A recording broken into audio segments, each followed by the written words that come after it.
So guys welcome to new vlog. आणि आज आपण आलो आहे ओडिसीला मस्तपैकी. रिते इथं पाणी भरून घेत होता आणि रितेची फुल फाटलेली आणि सगळी पोरं बिचारायला त्रास देतात. रोहिताचे काही येडे चाळे चाललेले येडेगत.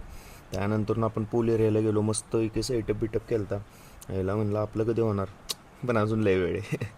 त्यानंतर मागं बघितलं तर ओम्या आलता. ओम्या काय भंडकत आलता येडेगत, नाही का, फुल टी व्हीच म्हणतोय सॉरी फोनमध्ये बघत.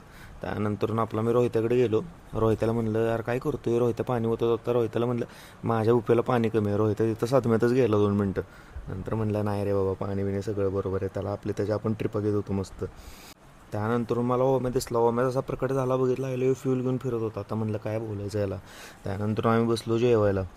रोहित्याची प्लेट बघितली, आयुष्यपत असला कारण सतम्यात गेलो ना. एकतर जेवायची इच्छा गेली ती कामं करून करून. मी आपला अर्धी चपाती घेऊन बसलोय गप. इथं ढीग लावलेलं आहे ना पावाचा. पावानं पाव एवढे खाल्ले ना. चिन्म्यानं बघितलं, चिन्म्याशिवाय देत आलता डायरेक्ट तिकडून. त्यानंतर मग यांनी कोला बिला आणला. ह्याला पोरं किती येतं माहिती नाही. एका कोला तेवढं पोरांचं होत नाही. पोरं सगळी नाश करत होती. त्यानंतर म्हणलं मी आपला प्यायला घेतो. ही मला पण आता पिऊन देणार नव्हती, मला माहीत होतं. म्हणून मी केली ओम्या शाळा डायरेक्ट. ओम्याला आंघोळच घातली कोलानं. ओम्या गेला तसा पळून. त्याची मग सगळी पोरं जरा गायब झाली, सगळी भिली जरा. त्यानंतर परत मग जवळ येतील म्हणून परत एकदा जरा उडवलं. परत ओम्या पळून गेला. त्यानंतर मग मी पिलं. आता आपला ह्याचा नेक्स्ट पार्ट उद्या अपलोड होईल. तोपर्यंत स्टे ट्यून. चलो बाय बाय.